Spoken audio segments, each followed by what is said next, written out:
This week, what do you do when she says she wants a deeper relationship, but puts an emotional wall up to prevent it from happening? Also, do women want the alpha male or the nice guy? Or do they expect both? Welcome to the talking phase. Hello, and welcome to this week's episode of the Talking Phase podcast. My name is Tom, and I am joined, as always, by the beautiful, talented, and hilarious Pam. Pam, what's going on with you? I'm cold, Tom. It's cold in North Carolina. I don't ever feel hilarious. So Crimea River. I'm glad that you find me funny. What's going on here? So with all of my going out, a lot of my friends are doing dry January. I wonder how many people that listen to the show are doing dry January. Um, I hang out with people who are pretty big drinkers on the weekends. And so they probably need to dry out their livers a little bit. But, I only drink one day, usually a week. And so I am not doing dry January, but I don't know if our listeners are doing it. I would love to know. I would like to say that I'm not struggling with my empty nest, but But you are.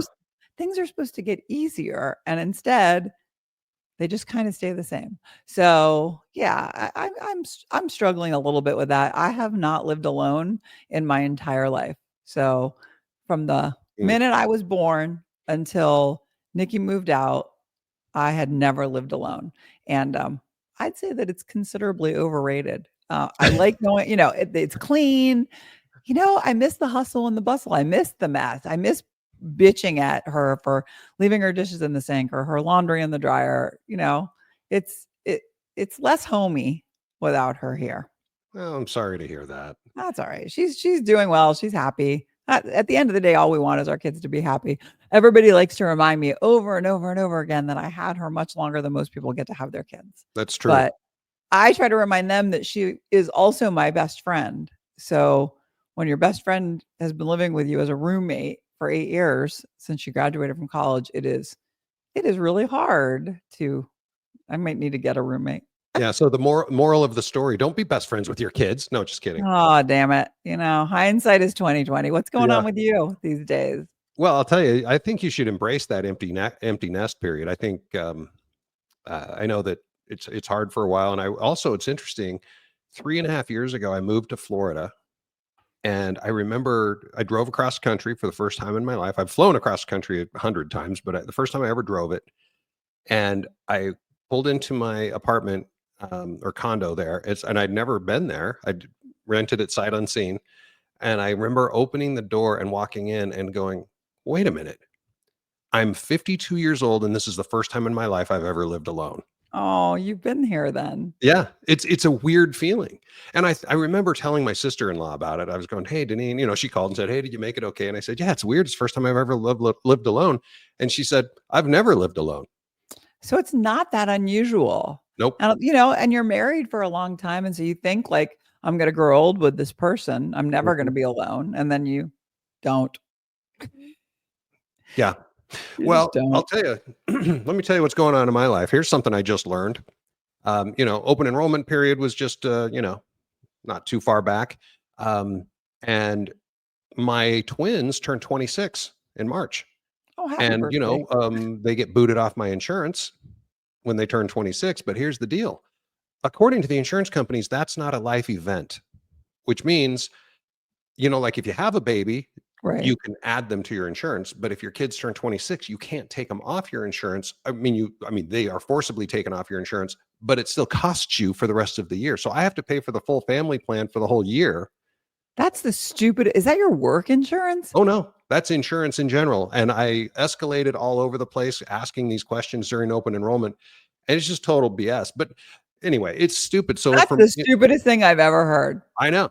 For me to insure my 2 boys for 2 months of this year, I have to pay for 12 months of insurance for them. Boo. So, yeah, you were going to save some money. Did they have other insurance at least that they could have gone on? Yeah, they are moving. Their life event is they turn 26, so they get work insurance through their workplace. They could have been getting insurance this whole time, but it's been on mine, and that's fine. I'm happy to have them on there. But now they have to move on to their own insurance. And so now we're double paying. So I'm paying and they don't get to be insured, but they're paying and get to be insured. It's stupid. So anyway, lesson learned. Oh, I thought about trying to figure out how to put them on Obamacare for a couple of months. I don't know. It's just, anyway, it pissed me off, but I'm a nice guy, but that kind of pissed me off. nice guys finish last.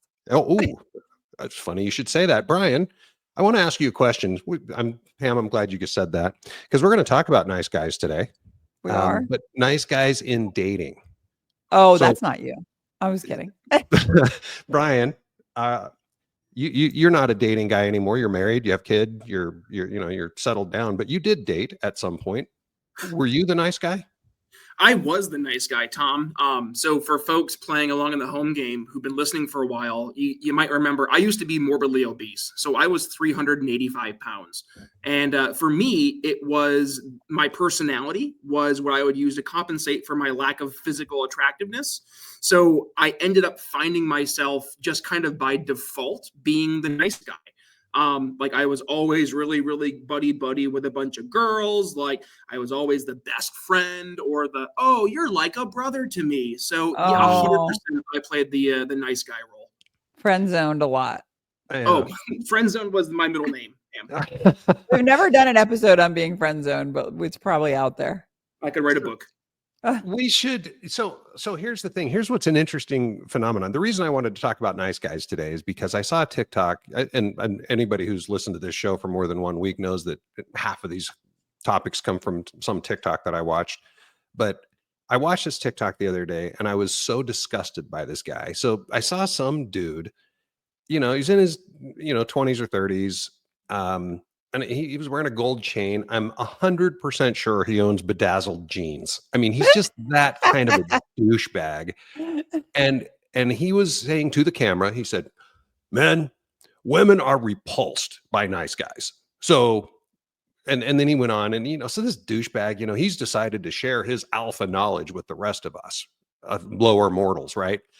But I will tell you right now, I was so repulsed by him, I didn't even finish the TikTok, even though it obviously made an impact because here we are talking about it. But he apparently has a whole series out there of, basically how to be an alpha, which he's trying to help. He's trying to help men get women with these wonderful videos. Yeah. What a douche. I'm sorry. He just grossed me out. Before I swiped on his video to get out of it, he did mention one rule that I want to share and I want to ask your opinion about. Okay. He said, men need to be in charge and women like that. And part of being in charge is that you don't text too much. As a matter of fact, he has a 1 text per date rule. So if you go on a date with this guy, he's going to text you 1 time afterwards and say, let's go out next Friday or whatever. And and he won't the rest of the week or however long, there's not going to be a follow up with that, according to him. How old was he? Late 20s, early 30s. All right. Well, so clearly that's why that generation is having so much trouble dating. God, he bugged the shit out of me. Just all I could think about the whole time was bedazzled jeans and a douchebag. What a douche nozzle. Anyway, what are your thoughts? First off, what are your thoughts about alpha and what he said about being repulsed by nice guys? And at some point in the next part of our conversation, I want to talk about the definition of a nice guy, but tell me what your thoughts are first. Well, in my 20s, before I was even married the first time or after my first marriage, but before my second marriage, I did the most dating. And there were definitely nice guys and there were definitely assholes. I was extremely shallow at that point in my life, right out of that marriage. And I would say that I probably was really full of myself also. And so I'm not going to sit here and lie and tell you that I was drawn to the nice guys because for whatever reason, what happens in our brains at that age, and I really don't have any common sense explanation for it. I was only ever attracted to the men who gave me a run for my money, the men who presented as a challenge, the men who didn't love bomb, the men who weren't always blowing up your phone because we didn't have texting back then. When can we go out? I really like you, compliment after compliment. I wasn't attracted to those guys. In hindsight, I certainly wish I had been. Right. And then if we fast forward to now, there's absolutely no way that I would date somebody who's not a nice guy. Like that's so important to me, is kindness and just being nice and just that characteristic. I see you wanting to say something. Yeah. So that you just said a really important word, kind, Right. because I've actually prepared for this episode probably more than any episode, and it's not that this is more important to me. It's just it's a fun topic for me. Good, good. And You know so me, I never prepare. So whatever I say is just what comes to mind. So you never it's know. true. Yeah. So by the way, for those listening, I actually do have notes, and I've written bullet points and stuff. It's not a script by any stretch, but just topics that I would like to touch on. And Pam's literally writing in her side of the document. I'll wing it. That's exactly I right. love it. Because you get the real me that way. I don't even know what's going to come out of my mouth. So stay tuned. Yeah, I think it's great. Well, so in speaking, I've spoken to a bunch of people. I don't want to say done interviews, but I've spoken to a bunch of people, including Laura. And for those, if this is your first episode listening, Laura is this woman I'm seeing, and she's awesome. And I've always, just like Brian just said, I've always thought I was the nice guy. And she said, and I didn't ask her. I said, do you, Laura, prefer the alpha or the nice guy? And she said, neither. I said, well, what do you mean? And she said, I prefer the kind man. Ah, And I said, good isn't that answer. just the nice guy? And she said, no. And she sent me this website that talks about nice guys and what it really means to be a nice guy. So Brian, I'm going to tell you right now, according to this nice guy term, you're not the nice guy either. If you are, you're a horrible human being, because it's key points about nice guys is they have a hidden agenda, which is, while appearing friendly and helpful, they often have an underlying motive to gain romantic attention or sexual favors. They have a victim mentality. They have passive aggressive behavior. And they are distinct from a genuinely good or kind person because they're authentic. And even though they're nice, they're still fairly assertive. They can express their needs and desires directly, even without being a dick about it. Basically, it's not what the site says, but That's a very diverse. That sounded like you were describing two different people. You know, somebody I that has was. an agenda and somebody who is I was. So I said the a nice nice guy. guys have a hidden agenda, victim mentality, passive aggressive behavior, Oh, I and they are missed it. distinct from a good or a kind person because they are authentic and they are assertive while not being a jerk, basically. Okay. And so anyway, I think that we have to have, for the rest of our conversation, I think we have to have three different definitions instead of Okay. just nice or alpha or nice or douche. It's nice, kind, or alpha, and that kind Okay. is in the middle. And when Laura said that to me, and she said, you're not the nice guy, you're definitely not the alpha guy, thank God. But Right. I'm the kind guy, and I believe I am the kind guy, and I've always tried to be the kind guy. Now I can be a dick, don't get me wrong, and you pointed out, like every week we do this podcast, you point out that I can be a dick, but I'm a generally nice I don't person. know. Not every week.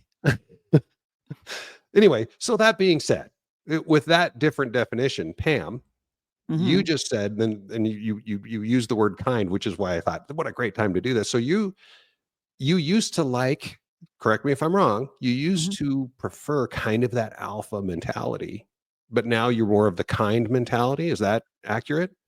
Yeah, because I don't want to do the chasing anymore. You know, in my 20s, I had, I didn't care. You know, the more somebody wasn't interested in me, the more I was determined to wear them down and make them be interested in me. And I was successful a lot of the time. And so, you know, it was a lot of fun. You know, the guys that fall over you are, you know, just to use a term of nice guys finish last, that came from the fact that the more a man dotes on you and is affectionate and says everything you want to hear, the less interested you are in that man. And that's how we are, I think, when we're younger.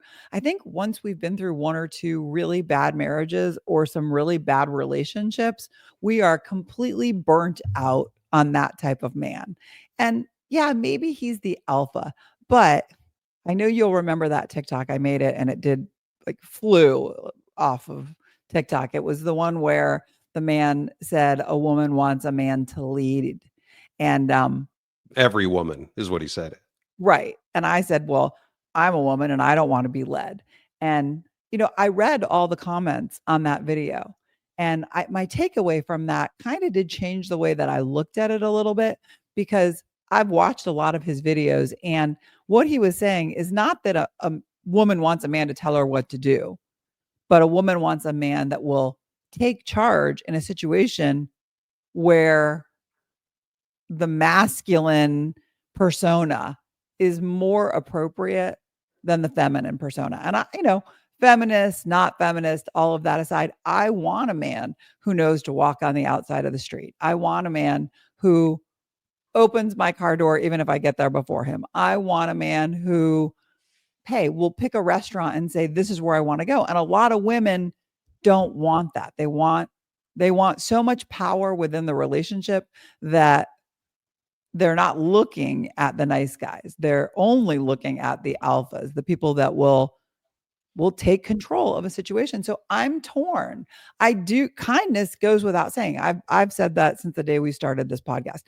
Somebody who's kind to me and to others is probably one of, if not the most important thing, as far as a personality trait goes. But when we're comparing kind, nice, and alpha, I think I want a combination of all three. I want somebody who's kind, and I want somebody who's nice, but I also do want somebody who's not afraid to take charge, whether that's in a situation, whether that's in the bedroom, whether that's just telling me what he wants versus doing whatever I want.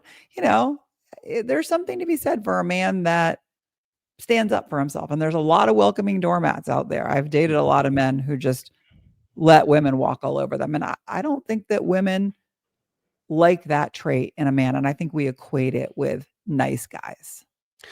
No, and I agree. But I think a lot of people, including the three of us on this show, didn't know what the nice guy definition was. And so I think kind was a little bit different because, again, according to what everything I'm reading on all these sites here is that nice guys have that hidden agenda. They're the victim and that they're very passive aggressive, even though they're basically fake nice is what it is. I mean, it sounds a lot like my ex-husband because he was fake nice and he was passive aggressive.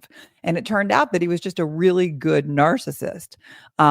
I thought I married a really nice guy and he wasn't. So he definitely had a hidden agenda.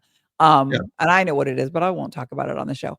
But with that said, I think that when we're like, we can look at a definition for a million things, and that's not what we're talking about. That's not what the public is talking about. We're not looking up the definition of it. We're just saying we want somebody who's nice.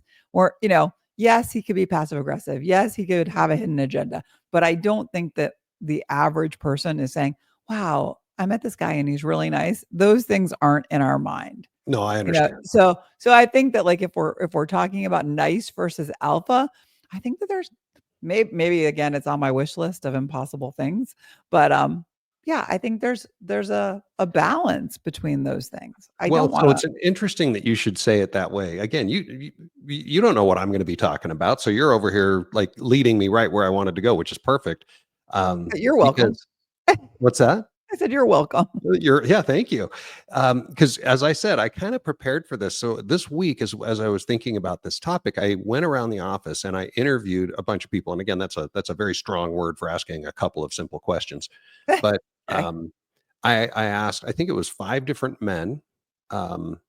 They're all married now, all but one.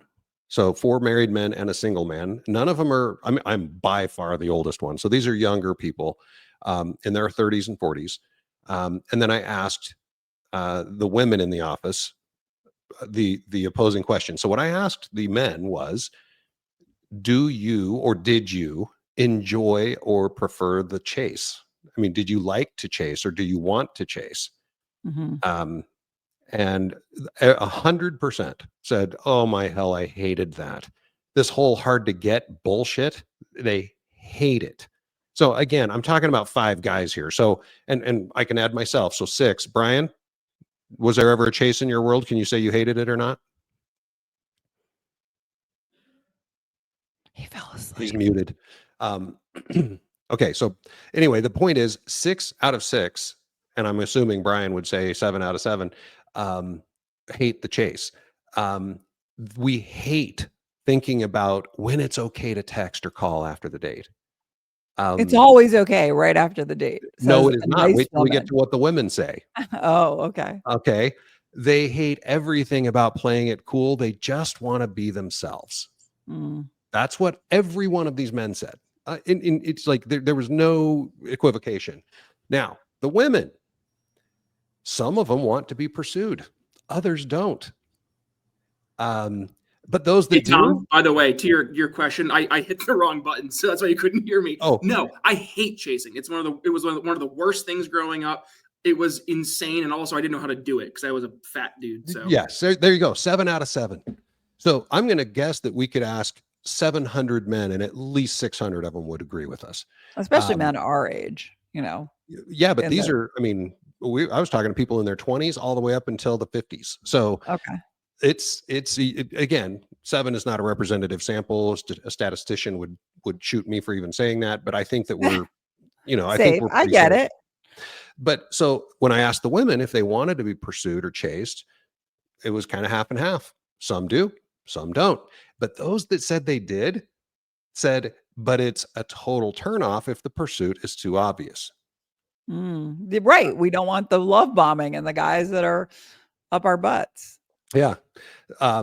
Some, again, this is pretty much 50-50. Some want to get that next day text after the date or even that night.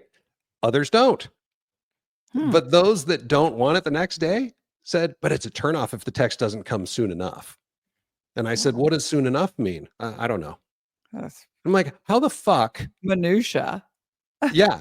But then I asked about alpha versus nice guy, and it was more age dependent. I will tell you right there. It's kind of evenly split 50-50. The younger women want the alpha, the older women want the nice guy. But then one of them who's kind of in the middle, she's like in her, I think, early 30s, who's married. She said when she met her husband, and they've been together 7 years now. When she met him, she said, I wanted him to be the alpha and pursue me. But now I want him to be the nice guy. 100%. That's exactly how I would feel. Yeah, but no wonder men can't figure this shit out. Well, she's not. I mean, it doesn't guarantee it's going to happen. She just got really lucky. It sounds like if he started out in alpha and now he's just a great guy, that's like winning. Like he so did my everything right. 5 cents, Pam. Not this is my show. It's super conflicting though, because when I was the air quotes nice guy, right, and I was like the friend zoned, like best friend brother kind of figure, women opened up like crazy to me. They would tell me anything, right? And Right. then if I ever showed any interest back in them, they would look at me like I was like the most revolting figure they've ever talked to. But if like there was a guy who was being a complete douche to them, they would tell me of how hot he is and oh my gosh, if only we got together. And I'm just like, what am I missing here? And I think that's to Tom's point, is that men are told one thing and then watch the women that they are trying to court do another. And it's a very tough kind of yin and yang of knowing what women are saying that's actually what they want to hear versus what they're hoping to hear, right? And that's where I think a lot of guys get stuck between this whole nice guy versus alpha versus kindness. Listen, we are complicated creatures. I will never say that we're not complicated. Did you ask anything else, Tom? No, that was pretty much it. It was more just that pursuit mentality and playing it cool versus just being yourself and doing what seems right. Men just want to be themselves, and women don't know what we want. Play a game. Well, I don't know that it's a game. And I can't speak for all women. I can only speak for myself, and those women spoke for themselves. I don't want to play any games. I'm well past the age of wanting somebody to pretend they don't like me so that I'll like them. Because quite honestly, if I just said this in our last episode, if I'm talking to somebody and we're having a great conversation and there's some flirting going on and they don't pursue me, I'm not interested in that. I don't give it a second thought, and I don't think about pursuing them, and sometimes I'm even a little bit disappointed that they didn't pursue me. And that's for me to deal with. And I think a lot of people have said that I come off as very uninterested and very aloof when it comes to men. Um, and that's not because I'm playing a game. That's because for the most part, I'm at a point in my life where somebody really has to engage me for me to be interested. Somebody would have to pursue me. Somebody would have to show interest in me. I'm kind of done wondering if somebody is interested or not interested. The only way I'm going to believe it and know it is if somebody tells me. So, as a 57-year-old woman, I don't like games and I don't need somebody to chase me, but I certainly do need them to show some interest and to pursue that interest. So I don't know that all women are an enigma. I'm talking about when I was in my 20s, wanting to be chased, liking the game. I'm not that person anymore. And people who listen to our show aren't in their 20s for the majority. And I'm going to stick by what I said, which is, we do want a kind man, and we do want somebody who is manly when the situation calls for it. I mean, I don't find it to be complicated. We are known to be complicated, but I don't feel like I'm complicated. I feel like all anybody has to talk to, if somebody talks to me and then they send me a message and say, listen, I really enjoyed talking to you. I'd like to take you to dinner. I'd like to get together. Are you interested in that? They're going to get a yes or a no. I So mean, the complication, Pam, is not within Pam. right. Complication is between Pam and the lady that I met last week, who is repulsed by the text the next day or is upset that he didn't play a game. It's the complexity is that men have no idea which woman we're meeting, Pam Right. or someone not like Pam. But it's the same for us. It's the exact same for us. When I meet a man, I just that same exact scenario that I just played. If I am talking to a man for an hour and we're flirting and having a great conversation and I feel like, all right, clearly there's some chemistry here. And then crickets. How am I supposed to know? Was it a game? Was he just killing time? Was he not interested? Was he trying to see if I was interested just for fun? Like, it's no simpler Oh, no, for I me. understand. You're talking about pre-first date. I'm talking about you've been on a date. Oh, well, uh, when it comes to dating, and especially with that guy on TikTok, that's the stupidest thing I've ever heard. I don't even understand. I don't understand these complicated women. It's so fucking basic to me. Like, we go on a date, we like each other, we say we really enjoyed the date. He says, I'd like to get together again. I say, I like that too. He, I like, I like usually for me, 90% of the time, I get a text after the date the same night. And I love that. Even if it's just like a 5-minute conversation, had a great time, really liked getting to know you. But like, I don't want to talk to somebody all day, every day if I'm dating them, but I do like open lines of communication. And I don't understand what's wrong with women in any age that I can't say that because I already admitted that I was a little bit of a gaming person in my 20s. But like at our current state of life, like if you're looking for a game, like just get out of the way and let the rest of us date the nice, kind men. I agree 100%. I will tell you, I've, in the 5 years that I've been divorced and dating, um, I've tried to figure out who Tom, the dating guy, is. And, Right. haven't done that in a long, long time. Right. So it's like you're in a whole new world. Dating apps didn't exist last time I was dating. There's just a lot of stuff that came about. Right. And, and so I would, I mean, me, I'm pretty open. I'm transparent. I tell you how it is. This is who I am. And this is who I am when I go on a date. Well, I was told early on in my whatever you call this dating career that That's a good one. that I'm a lot, that I speak my mind, and that I get pretty enthusiastic about whatever we're doing on the date. I mean, oh, isn't this really awesome and all that kind of stuff. And so for a while there, I tried to dampen my enthusiasm. or, I don't know, calm myself down so that I didn't come across as needy almost. Extra. Yeah, extra. But you know what? I am extra. That's who I am. And if who I'm with can't handle Tom, fuck them. I mean, and I don't mean that in a mean way. It's like, I'm not going to waste my time with someone that I don't want to spend the rest of my life censoring myself Right. to not be extra, because I am. And, No, 100%. and I'm me, period. And that also means, by the way, I don't chase. That's part of that is, I will ask somebody out. We will go out and, if she isn't showing the same level of interest, if she's not texting me saying, how's your day going? Or if she's Right. not, tell me about your kids while I'm asking about her family, if she's not showing that same level of interest, I'm out, because it's just not worth it. I'm the same exact way. If somebody tries to play a game with me, if I'm texting, if even after a date, if I'm having a conversation with a guy and he just disappears in the middle of that conversation and then tries to pick it up the next day or the day after, I've already lost 50% of my interest in seeing him again. Yeah. Because And by the way, here's an it's interesting little discourteous. thing that happened. Remember, we were talking a couple of weeks ago that I met Laura's kids.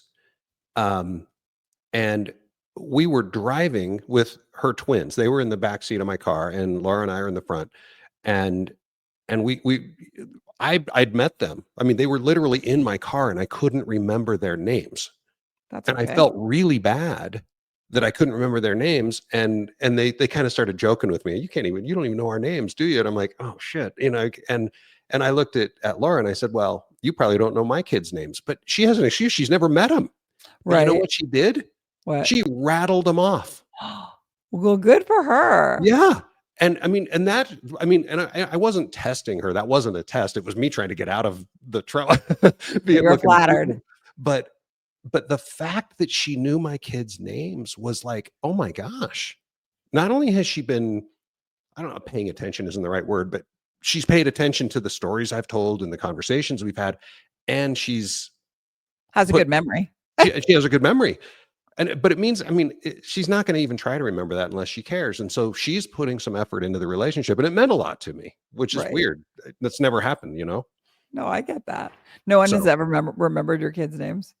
well, no, just not this quickly. You said that's never happened before. Well, yeah. Somebody out there remembers your kids' names. Yeah. Anyway, so for me, I think that it comes down to this. I'm not a nice guy per the definition here on the internet. Textbook. I'm definitely not an alpha, and I don't want to be an alpha, because I think, by the way, they're douchebags. And I think women who go after alpha, I think they're making a horrible mistake. Again, that's really one of the questions that you should ask somebody. That should be on a woman's list. Do you own bedazzled jeans? Well, I don't know that there's any alphas that own bedazzled jeans. I think they all do. You do? Oh, I think that's like at the alpha store. Anyway, So but that's just while me. we're sitting here, I Googled alpha to see what it would come up with as far as, in relation to a person. And it says alpha refers to a dominant person or their behavior, especially with respect to socially aggressive, hyper masculine men. So, in that definition, yeah, I mean, that sounds terrible. I think when we look up textbook definitions, we're getting very, hyper masculine. I don't know that I've ever dated or married somebody who I felt was hyper masculine, quite honestly. When I think of alpha, I only think about it to the extent of, standing in front of you if somebody's coming at you with a knife, or walking on the outside of the street, or, just like a manly guy. Well, that's just Cer- chivalry. Right. Certainly not hyper masculine, but if I meet an alpha guy and I like it, I'll be sure to talk about it on the show. Yeah, let's hear about it. Well, okay, so I think we beat this to death. Guys out there, don't be alpha, don't be the victim mentality or hidden agenda. Try to be just kind. Find a middle ground. Honestly, and I post about kindness all the time on my Facebook page. I feel like there's not enough of it these days. So if you're dating, the best thing that you should ask for and the best thing that you should be is kind. By the way, just one last thing. I totally forgot. I needed to throw this out there. There's a book that I've just started reading as part of this episode, as a matter of fact, called The Way of the Superior Man. And it's Oh, about this. It's about being a good man without being, a wimp or anything like that. And so anyway, there's a little plug for the book. I'm only, I don't know, maybe an eighth of the way through it, but it's really trying to good be a so far. better person, are you? Sure. Is that why you're reading it? I mean, is it like a self-help book? Yeah. Well, kind of. Yeah. I mean, yeah, I guess so. I guess you would call it that. So this show isn't enough for you to become the best person? I I'll say do a all the time, full-on I think review I at some learn point. more about myself when you ask me questions on the show, and I'm like, "Oh, God." Yeah. Even just looking back on past episodes, I've learned a lot about myself. But all right, with that said, I hope that you are a kind person out there. Tell You've well, got mail. all right. I was going to say, send us your comments on, what kind of man you're looking for. If you're a woman listening to the podcast and you really like those alpha men or the nice guys, let us know in the comments. And let's move on. So, Pam and Tom, I've been dating this amazing woman, an email from a man, for Mm. about a year now, and I'm feeling really stuck. From the Uh-oh. beginning, things have been great. She's funny, smart, and honestly, I could see myself building something real with her. She's even told me that she wants the same. The issue is that every time I try to take things to the next level, whether that's getting more serious emotionally or even just spending more time together, she seems to pull back. It's like she puts up this invisible wall. When I've brought it up, she says she wants the relationship, but her actions just don't match her words. She Mm. keeps me at arm's length, and I'm left feeling like I'm doing something wrong or just not enough. I don't want to push her away by pressuring her, but I also can't help feeling stuck in this limbo. I really like her, and I think we could have something great if she just let us move forward. What do I do here? How do I figure out whether she's just scared of commitment or if she's not really into this as much as she says? I'm trying to be patient, but I don't know how much longer I can keep this up without knowing where I stand. I'd love to hear your thoughts. Thanks for doing what you do. It really helps to hear the different perspectives. Best, frustrated in Florida. Frustrated in Florida. I'm going to let you start on this one, Tom. Ooh. Ah, Ooh, I, ah, I I'll feel go. bad for him. He's in this relationship a full year, and Yeah. feels that she's kept him at arm's length. She's funny, Um, smart, and honestly, yeah, I'm going back to read this. She says that she wants the same things that he wants. So this is definitely a case of actions and words being completely different things. yeah, and usually, I think virtually every piece of advice we've given before this show has always been, "Oh, you just need to talk it out." Yeah. This one doesn't sound like a talk it out kind of a situation. My personal opinion, if I cut all the way to the credits, if you can't feel comfortable with someone after a full year of an exclusive relationship, could you ever? I mean, what would change in order for you to feel like you're not at arm's length anymore? How could that even happen? And I just think that people can put on an act for a little while, 3 months, 6 months, maybe even 7 months. But if this is how she's been for a year, this is her. This is her. That's my personal opinion. What do you think? Well, they've hit a wall, clearly. It didn't happen overnight. He's sounds like he's consistently been pushing to take this relationship to the next level. And I don't know, again, I don't know what that means. He says, and let me go back because I don't want to misquote him. She wants the relationship, but her actions don't match. She keeps me at arm's length. So he doesn't want to push her away by pressuring her because he really likes her and he's got a year invested in this and he really feels like there's potential. There's a humongous problem here. He doesn't know what it is. Um, I would love to believe that he has sat down with her and said, "What's going on?" I keep trying to move forward and you shut down. Um, Sometimes that's from past trauma, Mhm. past relationships, total fear of commitment, fear of getting heartbroken. I mean, there's a million reasons why after a year she says she wants this and then doesn't act like she wants this. So I wouldn't say there's no hope. And I wouldn't say that because she's been this way after a year. I don't know if they spend 2 days a week together, 1 day a week together, every day together. I assume they're not living together. I assume that's one of the next steps he would like to get to. But I think that the most important thing in this whole email is that the communication is terrible between you guys. Because you wrote this letter, you were very clear and very concise. And I find it hard to believe that if you were this clear and concise with her, and yes, you might take a risk that she may pull away, but at that point, you're not losing anything if she does. And maybe you could get to the bottom of this. I mean, if she's worth it, if she's somebody that you can really imagine a future with, then you need to find out why this wall is coming up. But I say don't throw the baby out with the bathwater. I say this is something that you guys need to work through. You know, there's premarital counseling, and I'm sure that there's counseling for people that are dating. Maybe something happened in her past and she'd be willing to see somebody and get through that with you, and you guys would have a great relationship. Wow. Well, first thing he says, when I've brought it up, so they have had the conversation at least once. So that's why I think, look, you've already had the conversation, and she says Right. she wants it, but then her actions don't match her words. So that to me says that there's something. Words are not going to fix this. That's the reason I throw that out there. The No, second it's it. thing, You're right. yeah. The other thing is there's this um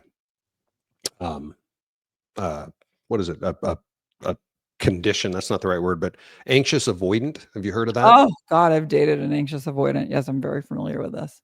And I don't know, I'm not a psychologist, nor do I play one on TV, but my understanding, and you would understand it better, but right, it's that they get, things start going well, they get a little anxious about things, and so then they do whatever it takes to avoid it. Basically, they become avoidant of the relationship, they pull back, and then they regret it, and so then they kind of get back into it, and then they get anxious again, and so then they pull Right. back. It's a real problem. Yeah, and she may be anxious avoidant. Um, sorry, that was work trying to call me. She may be an anxious avoidant, which again, it goes back to, and this sounds so.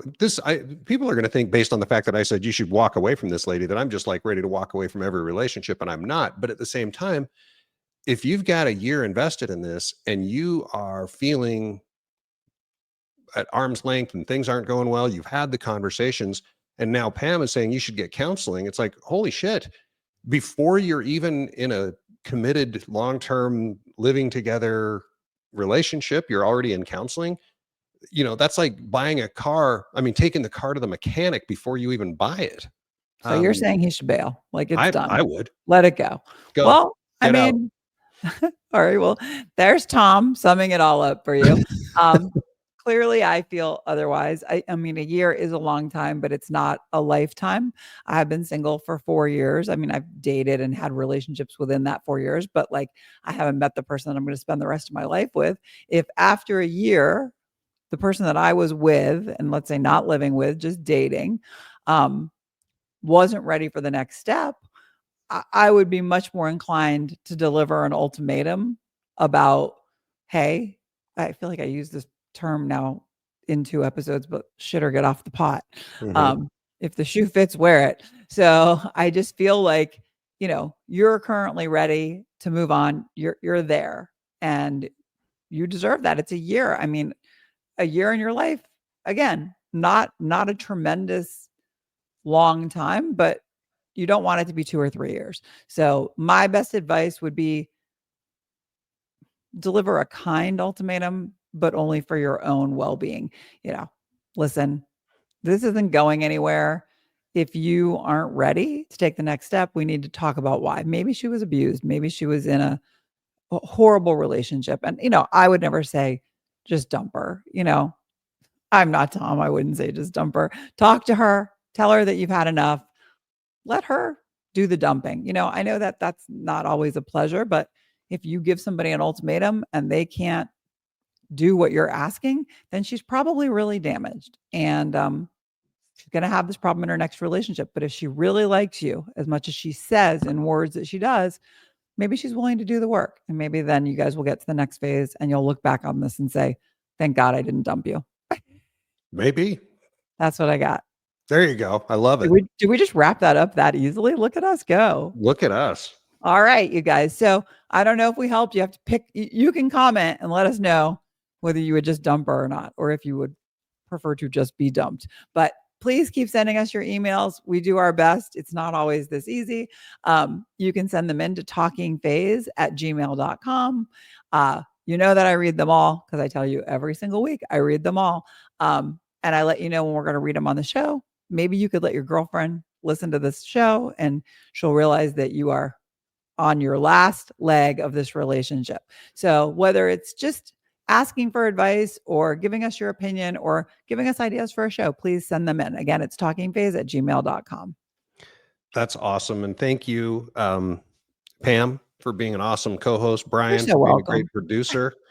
Thanks to everyone out there for listening and growing our Talking Phase family. I will tell you that while we've been on this show, while we've been recording this episode, we got a notification from Spotify about a brand new milestone that our show just reached on Spotify. So thank you for everything you're doing in terms of ratings and reviews. Please keep rating and reviewing, sharing this with your friends and your family. Following us on Facebook, Instagram, and TikTok. We're all over the place. Pam is doing a great job over there. I suck at it now. We do this every single Friday. And so with that, it's time to sign off. So Pam, Tom, signing off, guys. Have a great day, everybody. I hope TikTok doesn't get banned. Have a nice week, a next month, year. Happy January.